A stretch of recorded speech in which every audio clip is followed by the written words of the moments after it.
مدینہ کی پرسکون راتوں میں جب اذان کی صدا فضا کو روشن کرتی ہے تو دل کہتا ہے یہ صرف آواز نہیں، یہ ایمان کی بازگشت ہے۔ یہ وہ صدا ہے جو کبھی مکہ کی تپتی ریت پر عہد عہد بن کر اٹھی تھی۔ یہ کہانی ہے اس عاشق رسول صلی اللہ علیہ وسلم کی جنہیں تاریخ بلال حبشی رضی اللہ عنہ کے نام سے جانتی ہے، اور جنہیں جنت کی خوشخبری خود رسول اکرم صلی اللہ علیہ وسلم نے دی۔ بلال رضی اللہ عنہ کا بچپن غلامی میں گزرا۔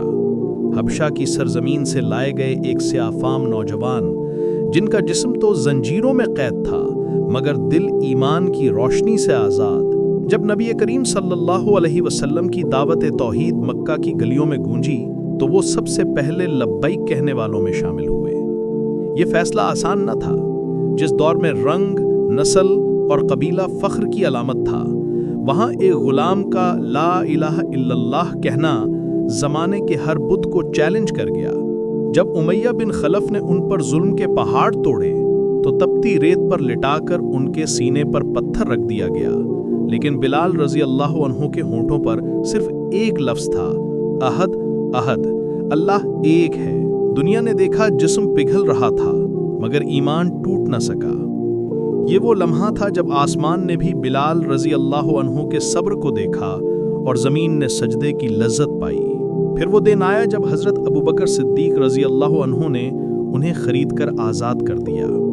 یہ آزادی صرف ایک غلام کی نہ تھی، یہ اعلان تھا کہ اسلام میں رنگ و نسل کی کوئی قید نہیں۔ یہ اعلان تھا کہ عزت تقویٰ سے ہے نہ کہ خون سے۔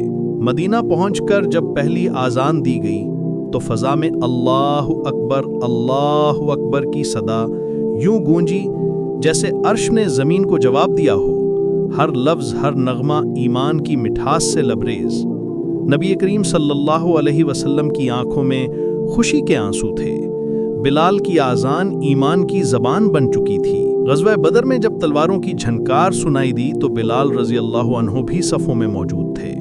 وہ غلام جسے مکہ میں پیٹا گیا اب ایمان کی فوج کا سپاہی بن چکا تھا، اور جب امیہ بن خلف وہی ظالم قید میں آیا تو بلال رضی اللہ عنہ نے کہا آج انصاف کا دن ہے، اور یوں ظلم ختم ہوا، ایمان غالب آیا۔ فتح مکہ کے دن جب بیت اللہ کے دروازے پر اذان دی گئی تو قریش کے سردار سر جھکا کر کہنے لگے یہ اسلام کا عدل ہے کہ آج بلال اذان دے رہے ہیں اور ہم سننے والے ہیں۔ یہ منظر قیامت تک انسانیت کے لیے سبق بن گیا۔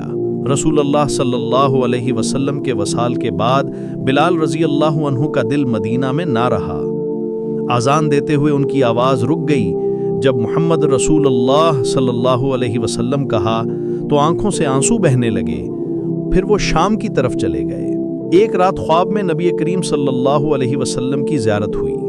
ارشاد ہوا بلال تم ہم سے کیوں نہیں ملنے آتے؟ بلال جاگے تو آنکھوں سے آنسو بہہ رہے تھے۔ مدینہ لوٹے اور جب دوبارہ اذان دی پورا مدینہ رو پڑا، گویا روح نبوت دوبارہ فضا میں اتر آئی ہو۔